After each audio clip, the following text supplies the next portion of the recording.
Hey there.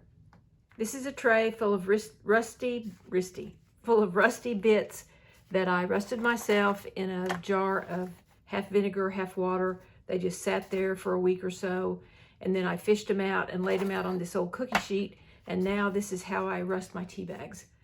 So I have some tea bags here that were green tea. They weren't black tea, so they're not a very dark tea stain color. I have some darker like this. These were black tea bags, but these are green tea bags that I thought might give us a little bit more color. So I'm going to lay them out across my rusty parts, and then I'm going to spritz them with clean water.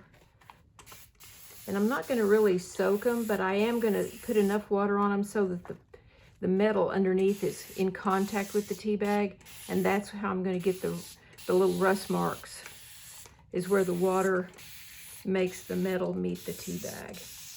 And you know, I have some washers under there that I think is going to have some great circles, which I really like the circles. And this is a set of nails that comes out of a nail gun, but it's not all glued down to the rust, but just in a random manner, so I can get some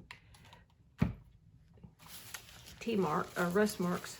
And then I'm going to cover it with a piece of plastic, which I've used over and over, so it has rust on it. But I'll just sit it like this. The plastic will help the water not evaporate so quickly out of the tea bags, and it's going to sit here for 15 minutes. So I'll come back and we'll take the plastic off.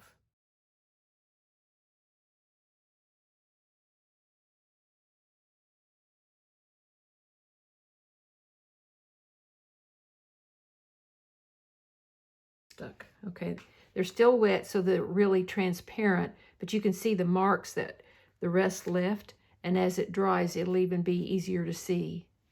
So I'll take these up, lay them to the side, and let them dry, and then we'll come back and I'll show you what they look like dry. See you in a few minutes. Well, here they are, pretty much dry. I laid them out on this white surface so you could see the contrast between the dark rust and the tea bag itself. So if you're going to make like a little landscape, which is, I do those a lot, or an abstract piece of art, I think these are a great way to begin that art, kind of overcoming the blank canvas, because these little tea bags really are their own little canvases. So if you have questions, just reach out and I'll be happy to answer them. And I'll see you next time.